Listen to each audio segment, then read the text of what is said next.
लद्दाख की सीमाओं पर विगत कुछ महीनों में घटित घटनाओं का ब्यौरा सदन के सम्मानित सदस्यों के सामने रखने के लिए आज मैं यहाँ उपस्थित हूँ। हमारा यह महान देश भारत अनगिनत देशवासियों के त्याग एवं तपस्या के फलस्वरूप आज की स्थिति तक पहुंचा है। अध्यक्ष महोदय, स्वतंत्र भारत में भारत की सेनाओं ने देश की सुरक्षा के लिए अपना सर्वोच्च न्यौछावर करने में कभी भी कोताही नहीं बरती है। और आप सबको ज्ञात है कि 15 जून 2020 को गलवान घाटी में कर्नल संतोष बाबू के साथ हमारे 19 और बहादुर जवानों ने भारत माता की सीमा की रक्षा करते हुए अपने प्राणों की आहुति दे दी। हमारे प्रधानमंत्री श्री नरेंद्र मोदी जी ने स्वयं लद्दाख जाकर वीर जवानों का हौसला बढ़ाया। मैंने भी बहादुर जवानों से मिलकर उनके शौर्य और अटूट साहस का स्वयं भी अनुभव किया है। अध्यक्ष महोदय, सबसे पहले मैं संक्षेप में चाइना के साथ हमारे बाउंड्री इश्यूज के बारे में बताना चाहता हूं। जैसा कि सदन इस बात से अवगत है कि भारत एवं चाइना का सीमा का प्रश्न अभी तक अनसुलझा है। भारत और चाइना की बाउंड्री का कस्टमरी और ट्रेडिशनल अलाइनमेंट चाइना नहीं मानता है। यह सीमा रेखा वेल एस्टेब्लिश्ड भौगोलिक सिद्धांतों पर आधारित है, जिसकी पुष्टि न केवल ट्रीटीज और एग्रीमेंट्स द्वारा बल्कि हिस्टोरिक यूसेज और प्रैक्टिसेस द्वारा भी सभापति महोदय हुई है। इससे दोनों देश सदियों से अवगत हैं, जबकि चाइना यह मानता है कि बाउंड्री अभी भी औपचारिक रूप से निर्धारित नहीं है। साथ ही चाइना यह भी मानता है कि हिस्टोरिकल जुरिस्डिक्शन के आधार पर जो ट्रेडिशनल कस्टमरी लाइन है उसके बारे में दोनों देशों की एक अलग अलग व्याख्या है। दोनों देश 1950 और 1960 के दशक में इस पर बातचीत कर रहे थे, परंतु पारस्परिक रूप से स्वीकार्य समाधान नहीं निकल पाया था। सभापति महोदय, जैसा कि यह सदन अवगत है कि चाइना लद्दाख में भारत की लगभग 38,000 स्क्वायर किलोमीटर भूमि का अनधिकृत या कब्जा किए हुए है। इसके अलावा 1963 में एक तथाकथित बाउंड्री एग्रीमेंट के तहत पाकिस्तान ने पाक ऑक्युपाइड कश्मीर की 5,880 स्क्वायर किलोमीटर भारतीय जमीन अवैध रूप से चाइना को सौंप दी है। चाइना अरुणाचल प्रदेश की सीमा से लगे हुए लगभग 90,000 स्क्वायर किलोमीटर भारतीय क्षेत्र को भी अपना ही बताता है।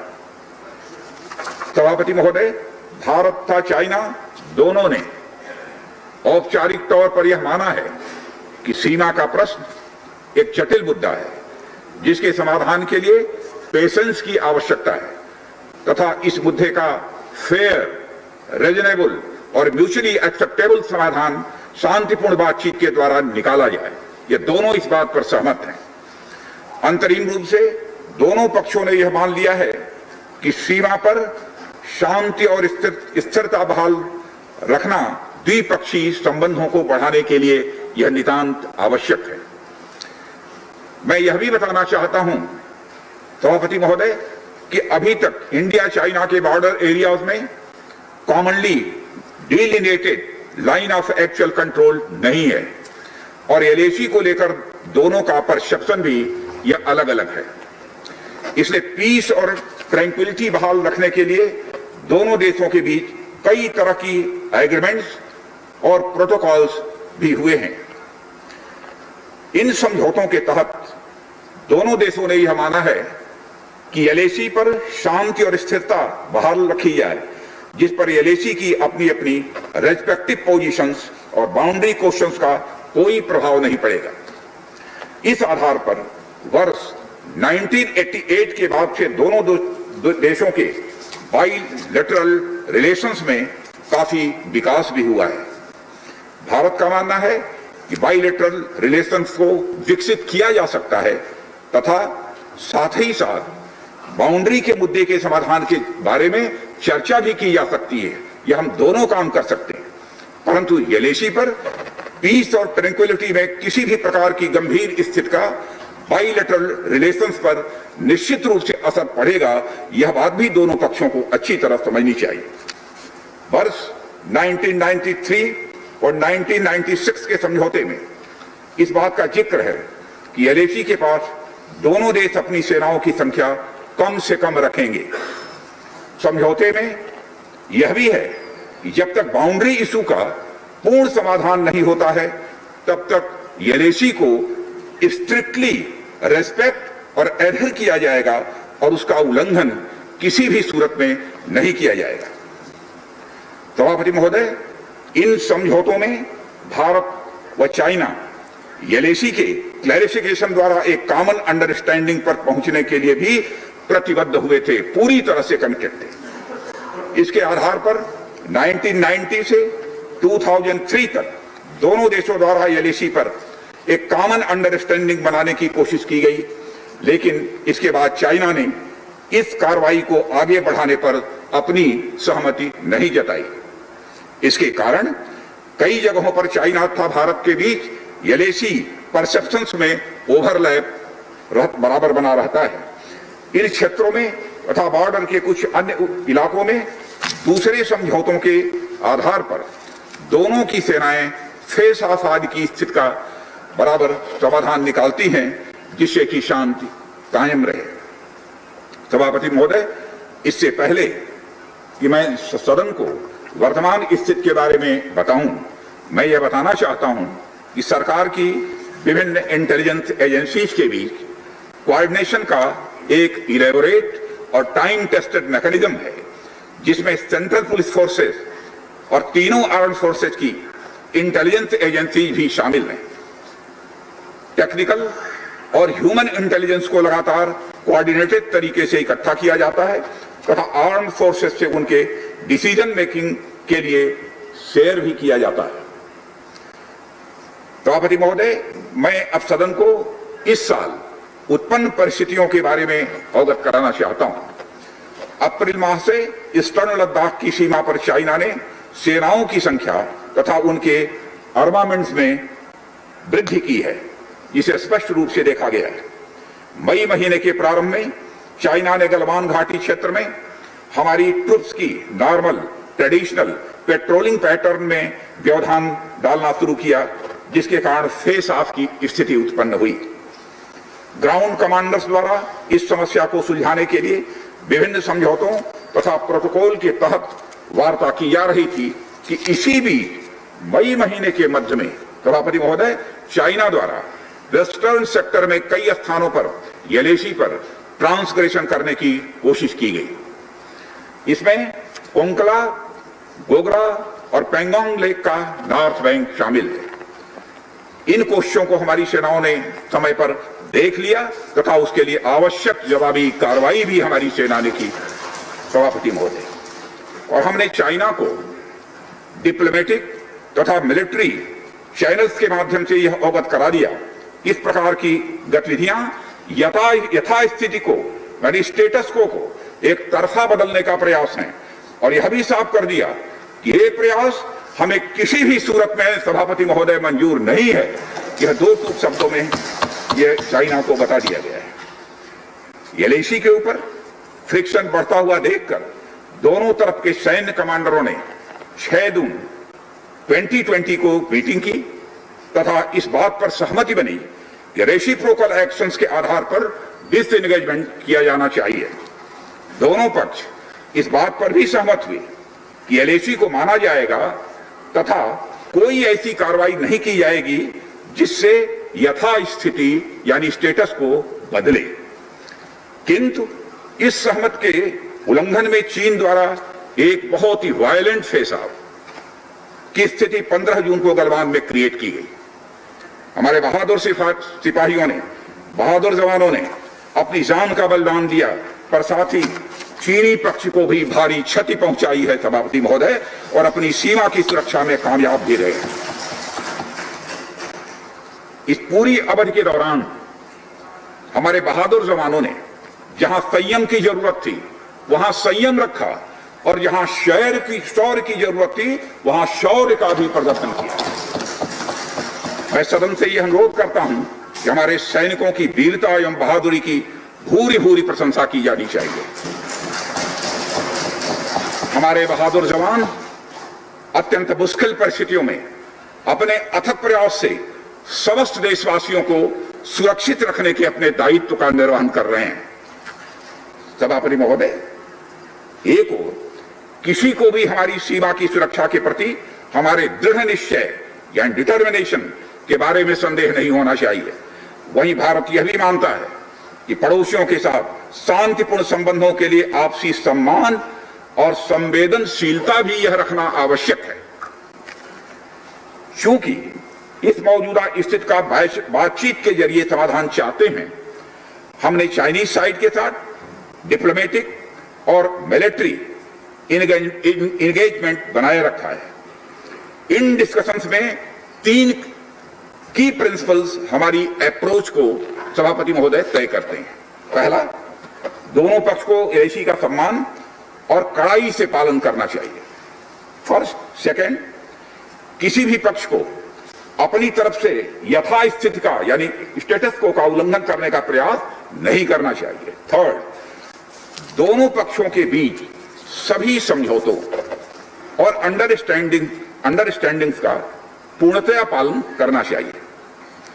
चाइनीज साइड की यह पोजीशन है कि स्थिति को एक जिम्मेदार ढंग से हैंडल किया जाना चाहिए और द्विपक्षीय समझौतों एवं प्रोटोकॉल के अनुसार शांति एवं स्थिरता सुनिश्चित किया जाना चाहिए।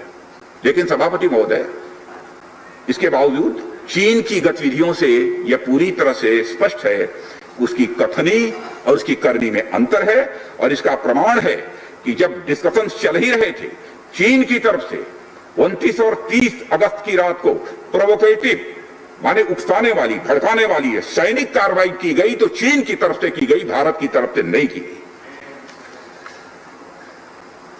जो पेंगोंग लेक के साउथ बैंक एरिया में स्टेटस को बदलने का एक चीन के द्वारा प्रयास किया गया, लेकिन एक बार फिर हमारी आर्म फोर्सेस के द्वारा सभापति महोदय टाइमली व फर्म एक्शंस के कारण उनके प्रयास किसी भी सूरत में सफल नहीं हो पाए।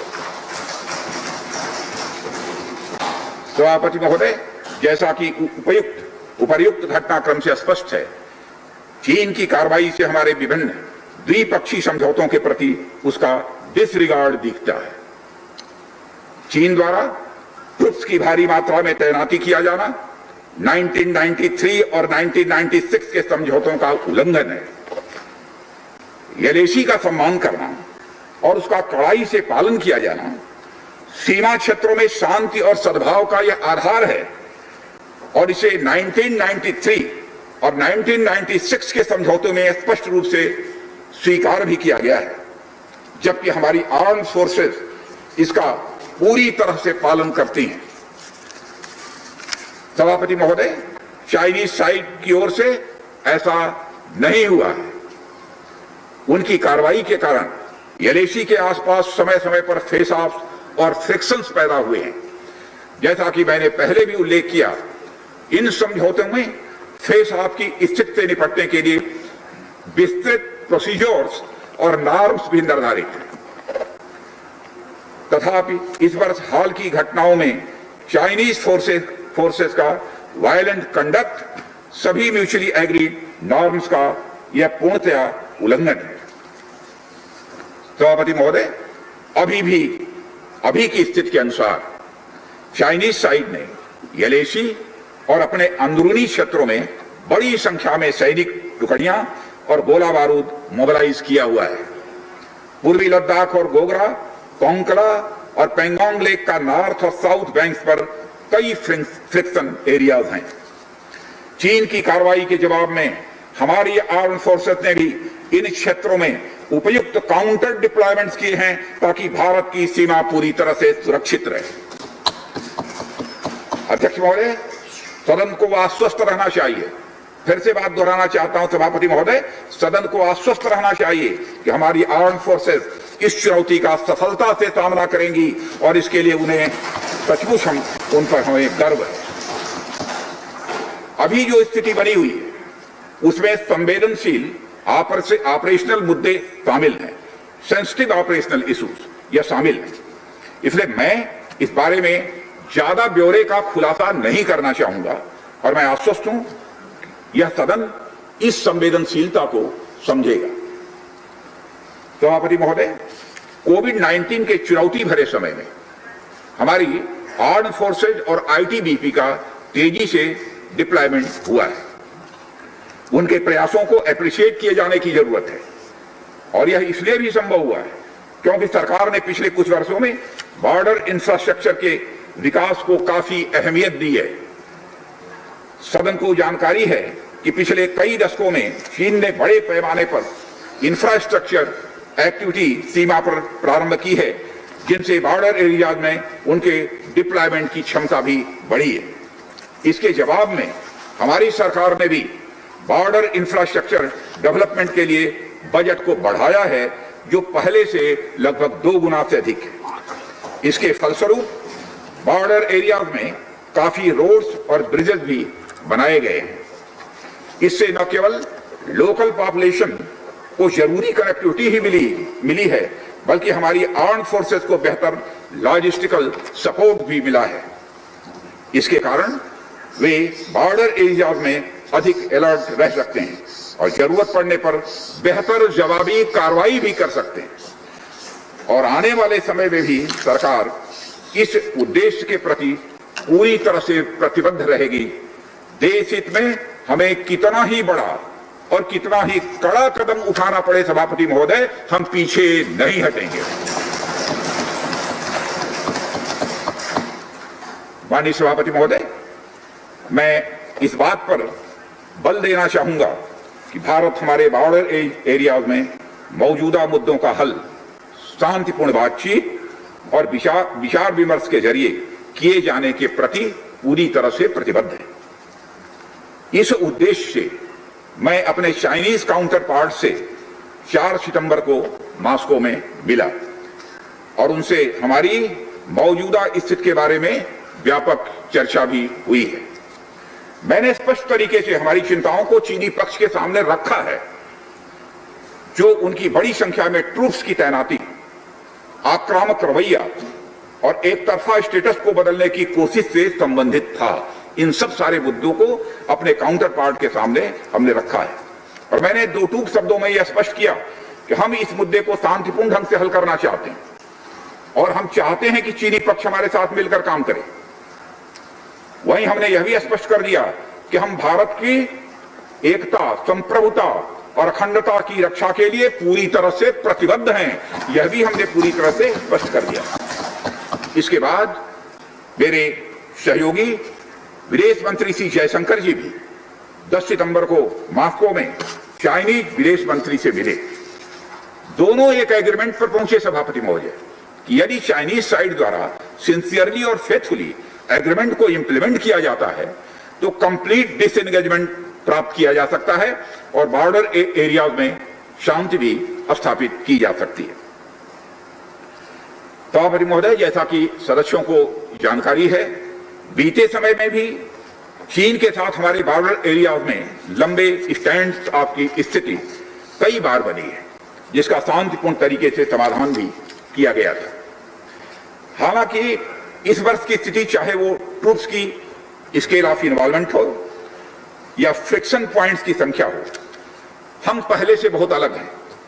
फिर भी हम मौजूदा स्थिति के शांतिपूर्ण समाधान के प्रति पूरी तरह से कमिटेड हैं। अध्यक्ष महोदय, युद्ध की शुरुआत तो हमारे हाथ में होती है, लेकिन उसका अंत नहीं होता है और मुझे कई बार ताज्जुब होता है कि शांति का यह संदेश जिस धरती से पूरे विश्व को गया है, उस धरती की शांति में विघ्न के द्वारा विघ्न डालने का प्रयास किए जाते हैं। और अध्यक्ष महोदय, सदन के माध्यम से मैं हमारे 130 करोड़ देशवासियों को आश्वस्त करना चाहता हूं कि हम देश का मस्तक झुकने नहीं देंगे, न ही हम किसी का मस्तक झुकाना चाहते हैं। इस राष्ट्र के प्रति, इसकी सुरक्षा के प्रति हम पूरी तरह से दृढ़ संकल्प हैं। अध्यक्ष महोदय, इस सदन की एक गौरवशाली परंपरा रही है कि जब भी देश के समक्ष कोई बड़ी चुनौती आई है तो इस सदन ने भारतीय सेनाओं की दृढ़ता और संकल्प के प्रति अपनी पूरी एकता और पूरा भरोसा दिखाया है। साथ ही सीमा क्षेत्र में तैनात अपने बहादुर सेना के जवानों के शौर्य, पराक्रम और सीमा की सुरक्षा के प्रति उनकी प्रतिबद्धता पर इस सदन ने पूरा विश्वास भी व्यक्त किया है। मैं आपके माध्यम से देशवासियों को यह विश्वास दिलाना चाहता हूं कि हमारे आर्म फोर्सेस के जवानों का जोश एवं हौसला बुलंद है सभापति महोदय, और हमारे जवान किसी भी संकट का सामना करने के लिए पूरी तरह से दृढ़ प्रतिज्ञ हैं। और इस बार भी सीमा पर हमारे वीरों ने किसी भी प्रकार की आक्रामकता दिखाने के बजाय धैर्य और साहस का परिचय दिया है। हमारे यहां कहा गया है कि साहसे खलु स्त्री वसति, यानी साहस में ही विजय स्त्री का निवास होता है। और हमारे सैनिक तो साहस के साथ साथ संयम, शक्ति, शौर्य और पराक्रम की जीती जागती प्रतिमूर्ति है सभापति महोदय। महोदय, माननीय प्रधानमंत्री जी के बहादुर जवानों के बीच जाने के बाद हमारे कमांडर तथा जवानों में यह स्पष्ट संदेश गया है कि देश के 130 करोड़ देशवासी जवानों के साथ खड़े हैं। उनके लिए बर्फीली ऊंचाइयों के अनुरूप विशेष प्रकार के गर्म कपड़े, उनके रहने का स्पेशलाइज्ड टेंट तथा उनके सभी अस्त्र शस्त्र व गोला बारूद की पर्याप्त व्यवस्था की गई है। महोदय, हमारे जवानों का हौसला बुलंद है। दुर्गम ऊंचाइयों पर जहां ऑक्सीजन की बराबर कमी बनी रहती है तथा तापमान भी शून्य से नीचे होता है, उनके उत्साह में कोई कमी देखने को नहीं मिलती है और वे सियाचिन, कारगिल आदि जैसी ऊंचाइयों पर अपना कर्तव्य इतने वर्षों से लगातार निभाते चले आ रहे हैं। सभापति महोदय, यह सच है हम लद्दाख में एक चुनौती के दौर से गुजर रहे हैं, लेकिन साथ ही मुझे पूरा भरोसा है कि हमारा देश और हमारे वीर जवान इस चुनौती पर खरे उतरेंगे। मैं इस सदन से अनुरोध करता हूं कि हम एक ध्वनि से अपनी सेनाओं की बहादुरी और उनके अदम्य साहस के प्रति सम्मान प्रदर्शित करें और इस सदन से दिया गया एकता व पूर्ण विश्वास का संदेश पूरे देश और पूरे विश्व में गूंजेगा और हमारे जवान जो कि चीनी सेनाओं से आंख मिलाकर अडिग खड़े हैं, उनमें एक नए मनोबल, ऊर्जा व उत्साह का सभापति महोदय संचार होगा। इन्हीं शब्दों के साथ मैं अपना वक्तव्य समाप्त करता हूँ। बहुत बहुत धन्यवाद। धन्यवाद राजनाथ जी, आपने सविस्तार और संक्षिप्त में भी पूरा विषय